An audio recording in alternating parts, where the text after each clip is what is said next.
Good morning, children. Today our lesson is trade in agriculture produce. Trade in agriculture produce. Okay, in previous class we discussed about the trade, how to send the farmers through AMI, and some members are sell their produce near the rice mill owners. Now we are discussing about the some of the farmers, they are selling their paddy through brokers. How they are selling their paddy through brokers. Okay, like that one of the farmer, Shanti is one of the farmer. She also living in the Venkatapuram. Shanti is one of the farmer. She is living in Venkatapuram.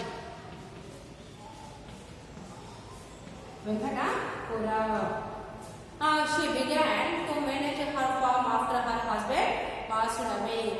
She is a member of a local self-help group. She is a member of self-help group. She is the member in the self-help group.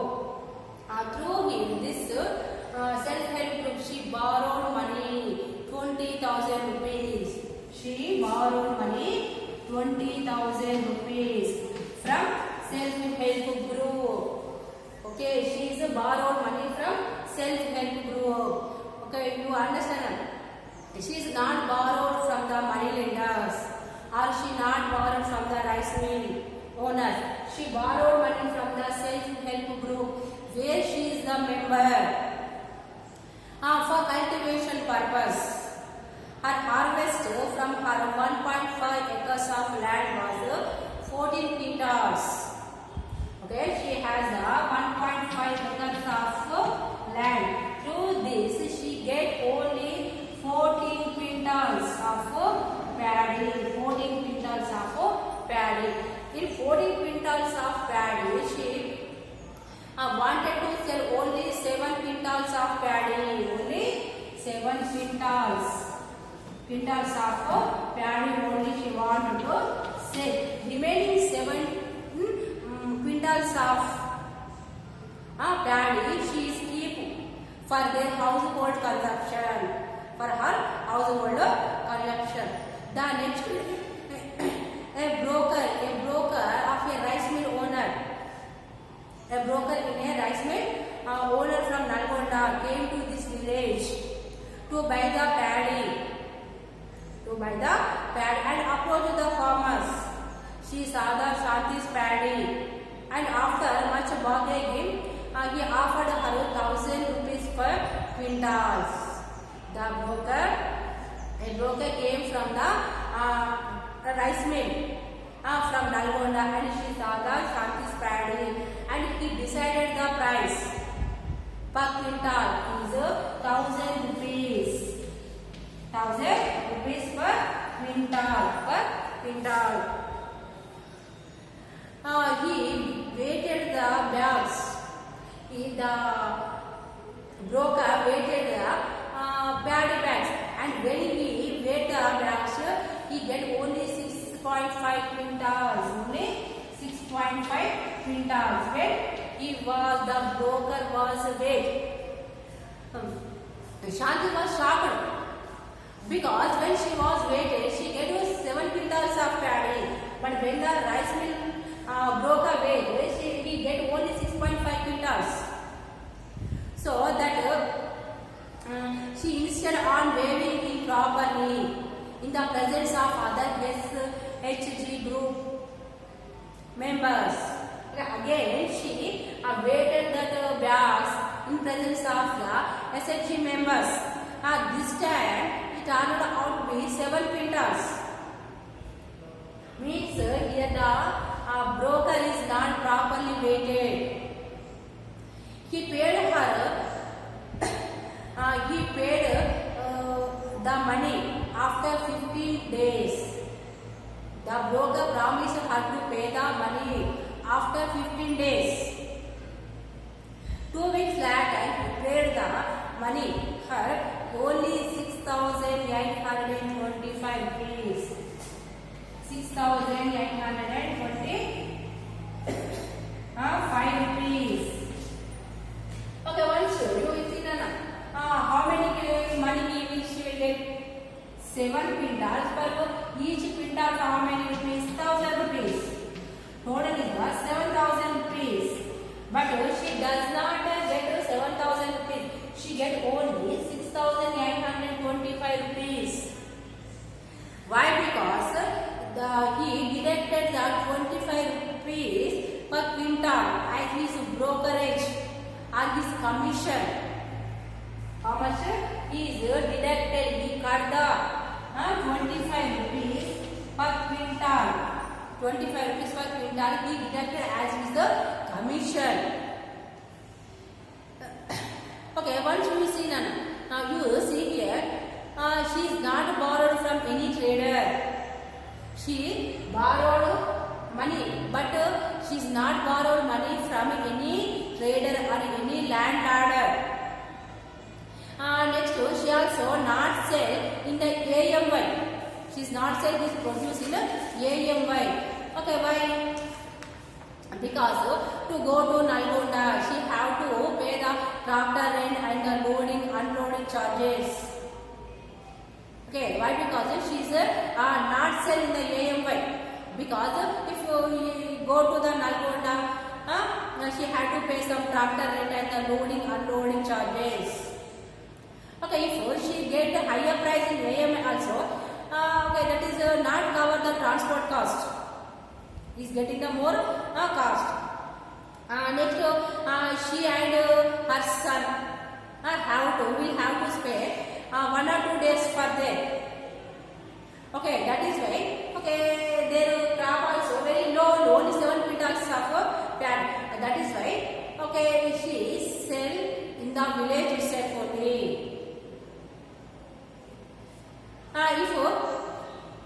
Why she is not asked for more price, like in AMYs, the 1100 or 1150 rupees. Why she is not asked for higher prices? Because the brokers who do not pay such high prices.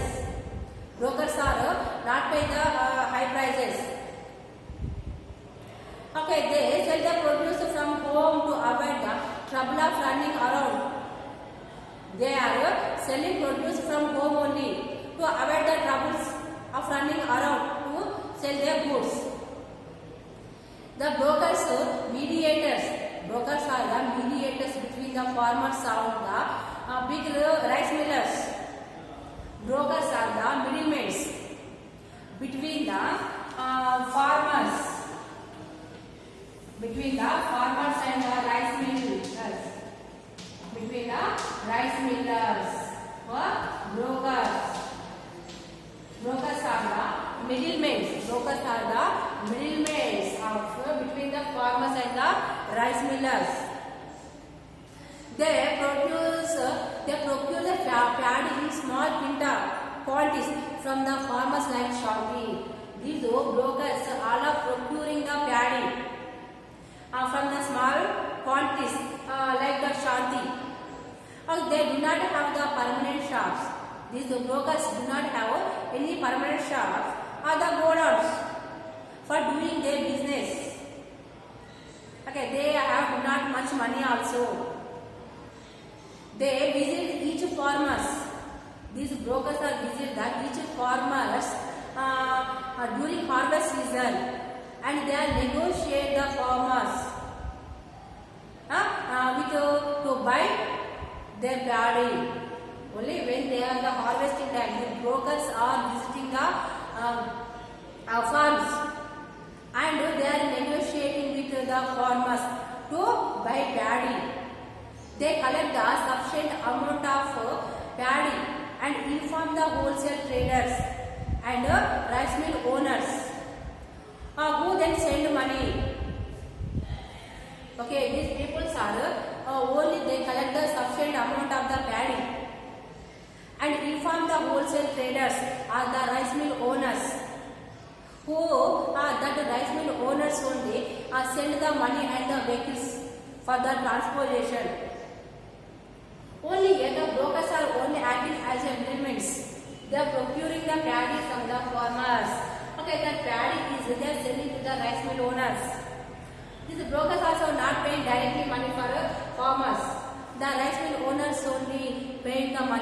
they only sending the transport facilities also. But they charge commission. Only these brokers are charge commission from the both members, from the farmers and the millers.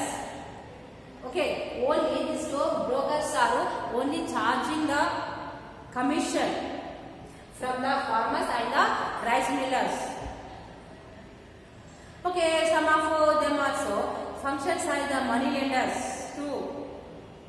Okay, that time they deducting the borrowed money with the interest while paying the money farmers, as we have seen in the case of the Chendulan.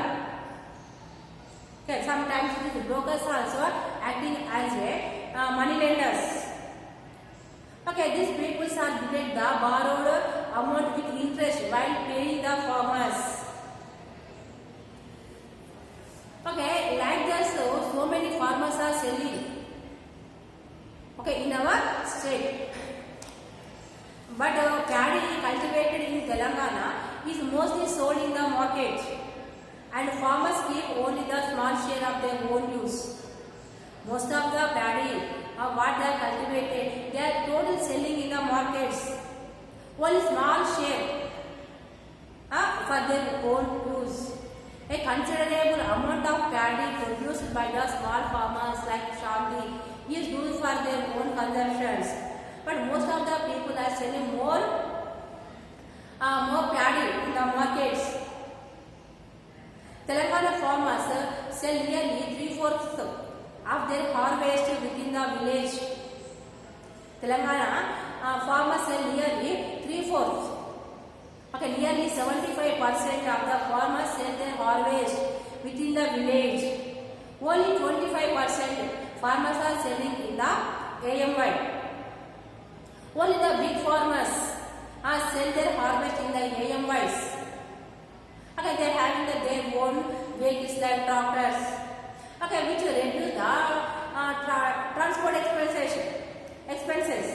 That is why all the big farmers who are getting the more quantity of the paddy, they are selling in the AMYs. In many villages, many kind of traders such as the landlords, brokers, small rice mill owners procure the paddy. Okay, like now we see. On the most occasion, small farmers like Malaya and Chandrasekhar are bound to sell only to the traders, as they borrow money from them. Most of the occasions, small farmers like the Malaya and Chandrasekhar Visa, okay, they have to force to sell their goods, sell their paddy to these traders, because they borrow money from them. Okay, we know the small and the medium farmers have borrow money for agricultural.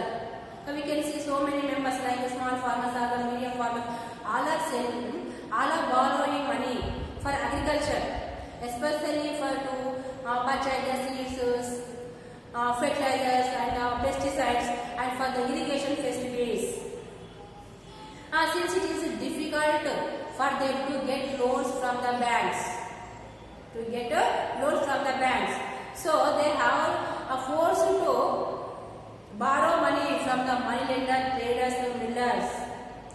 Once a farmer borrows from them, okay, she has to no option to sell their produce only to them. When the farmers are borrowing money from them, they have no option to sell their paddy to only that members.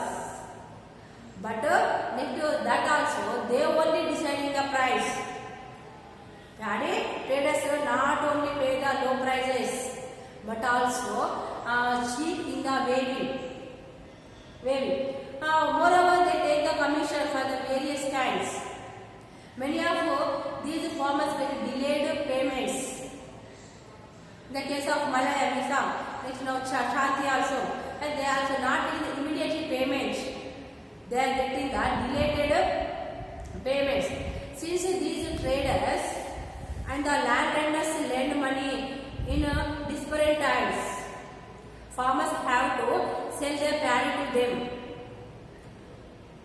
Since these traders and the landlords lend money. In a different times they have to giving the money to farmers.